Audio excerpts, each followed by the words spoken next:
Concept of charge induction हमने metal में तो देख रखा।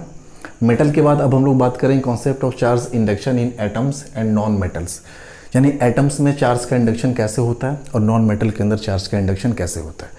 तो सबसे पहले हम लोग बात कर लें इन एटम।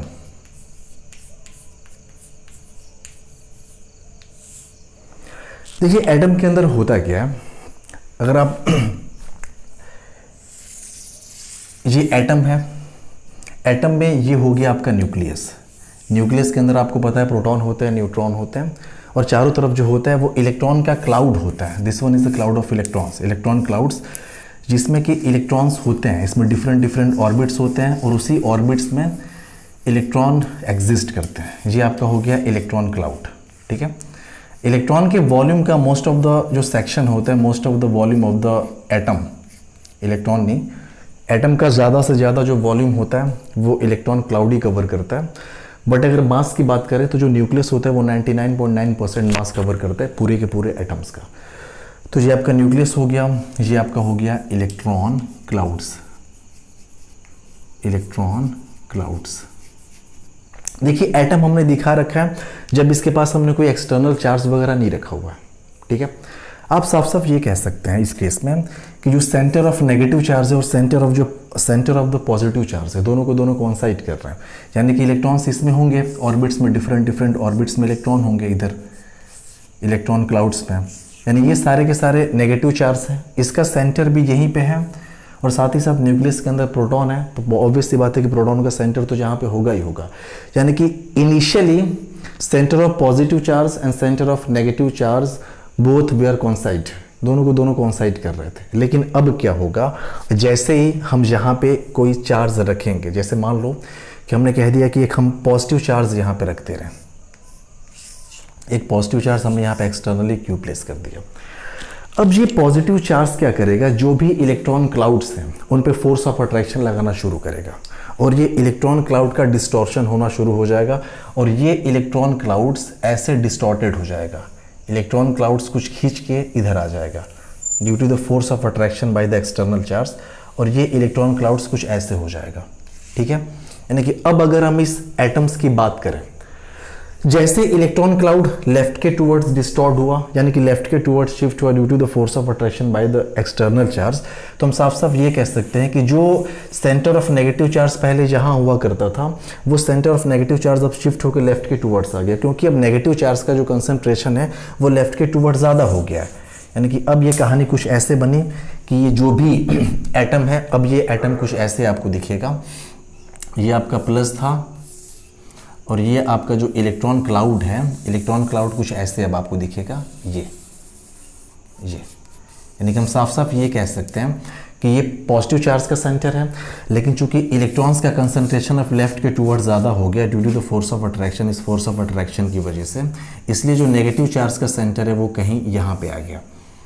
ठीक है, यानी कि यहाँ पे चार्ज इंड्यूस नहीं हुआ, सिर्फ और सिर्फ जो पॉजिटिव और नेगेटिव चार्ज के सेंटर एक हुआ करते थे वो सेंटर दोनों अलग अलग हो गए और यहाँ पे दो पोल बन गए, एक नेगेटिव पोल और एक बन गया पॉजिटिव पोल, और इसी प्रोसेस को हम बोलते हैं पोलराइजेशन ऑफ द एटम। यानी अब हम कह सकते हैं कि atom becomes polarised due to the external charge. Polarisation के लिए ज़रूरी नहीं कि सिर्फ और सिर्फ एक्सटर्नल चार्ज हो, किसी एटम को अगर हम एक्सटर्नल इलेक्ट्रिक फील्ड में रख दें तो वहाँ पे भी पोलराइजेशन होता है, तो इस प्रोसेस को क्या बोला जाएगा, पोलराइजेशन, पोलराइजेशन। ठीक है, तो यहाँ पे आप एक चीज़ लिख सकते थे कि initially in the absence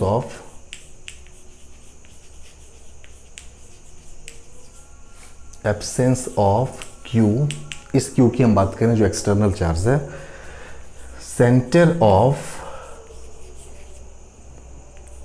positive and negative charges both coincide।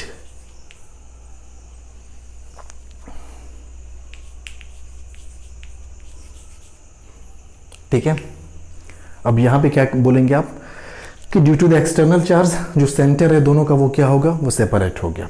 ठीक है, अब उस चीज़ को लिखना ज़रूरी नहीं है, आप उसको समझ जाइएगा। ये तो हमने एटम की बात कर ली।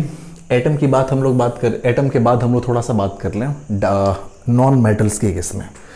तो वो तो था इन एटम, और यहाँ पे हम देख लें इन नॉन मेटल, यानी कि उसको हम कह सकते हैं इंसुलेटर, नॉन मेटल्स। ठीक है,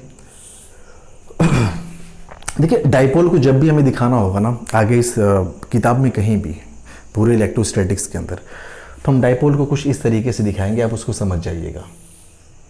ये नेगेटिव चार्ज हमने यहाँ पे दिखा दिया और ये दिखा दिया पॉजिटिव चार्ज, ये हो गया हमारा डाइपोल। ठीक है, बीच में कुछ ना कुछ डिस्टेंस होगी, ऑब्वियस सी बात है कि डिस्टेंस बहुत ज़्यादा कम होगी इसके बीच का, क्योंकि एटम का साइज़ ही कितना होता है। एटम के साइज़ की अगर आप बात करें तो 10⁻⁻10 मीटर ये साइज ऑफ एटम होता है, साइज ऑफ एटम। न्यूक्लियस की बात करें तो वो 10⁻⁻15 मीटर होता है। तो डिस्टेंस ऑब्वियस सी बात है बहुत ज़्यादा कम होगी दोनों के बीच की, ये माइनस और ये प्लस। नॉन मेटल्स की हम बात करें, चलिए एक नॉन मेटल का हम यहाँ पे कोई स्लैब बना दे रहे हैं। ऐसा हमने कोई सिंपल सा एक स्लैब बना दिया, कोई नॉन मेटल है, कोई आप कह सकते हैं प्लास्टिक का टुकड़ा, लकड़ी का टुकड़ा, कुछ भी है। इसमें एटम्स होंगे, ऑब्वियस सी बात है एटम्स होंगे, वो एटम्स भी आपके नॉन मेटल के ही होंगे। शुरू में क्या होगा, शुरू में पूरी की पूरी जो मेटल बॉडी वो न्यूट्रल रही होगी, इसको कोई भी चार्ज वगैरह गिवन नहीं, और चार्ज देंगे भी कहाँ से हम। ये इनिशियली जो थी वो न्यूट्रल थी, इनिशियली अनचार्ज्ड या न्यूट्रल आप कह लीजिए। अब जैसे ही कोई एक्सटर्नल चार्ज हम यहाँ पे ला के रखें, हम यहाँ पे ला के रख दिया एक्सटर्नल चार्ज प्लस क्यू। अब जैसे ही हमने एक्सटर्नल चार्ज यहाँ पे रखा, अब ये क्या करेगा कि इसके अंदर जितने एटम्स हैं हर एक एटम को पोलराइज करना शुरू करेगा। इसी तरीके से जिस तरीके से यहाँ पे एक एटम का पोलराइजेशन हमने दिखा रखा है ना, वैसे ही सारे के सारे एटम्स इसमें पोलराइज होने शुरू होंगे। और उनका पोलराइजेशन कुछ इस तरीके से होगा कि उनका जो अलाइनमेंट है, all dipoles are polarised in such a way that they align in the direction readily towards the external charge. वो सारे के सारे इस एक्सटर्नल चार्ज के टूवर्ड्स उनकी डायरेक्शन होगी। यानी कि आप ये कह सकते हैं कि हर एक डाइपोल में जो पोलराइजेशन होगा, हम दिखा दे रहे हैं आपको, कुछ इस तरीके से पोलराइजेशन होगा। ये एक डाइपोल दिखा दिया, दो डाइपोल हमने दिखा दिया, यहाँ पे एक और डाइपोल दिखा दिया 3, एक यहाँ पे डाइपोल हम दिखा दें 4। बहुत ज़्यादा डाइपोल्स नहीं दिखा रहे हैं यहाँ पे, डाइपोल्स बहुत ज़्यादा बनेंगे, बहुत सारे बनेंगे, लेकिन कुछ ही हम डाइपोल्स हम दिखा रहे हैं।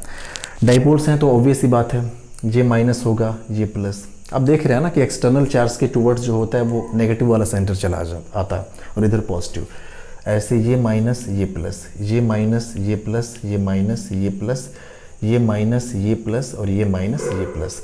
ये रेडियली इनकी जो डायरेक्शन होगी वो इस चार्ज के टूवर्ड्स होगी। यही हम आपको बता रहे थे, रेडियली इस चार्ज के टूवर्ड्स होगी। यानी सारे के सारे जो डाइपोल्स हैं इनकी डायरेक्शन होगी टूवर्ड्स द एक्सटर्नल चार्ज। ठीक है, तो इसमें एक पॉइंट आप इंपॉर्टेंट लिख सकते हैं कि all dipoles align themselves in the direction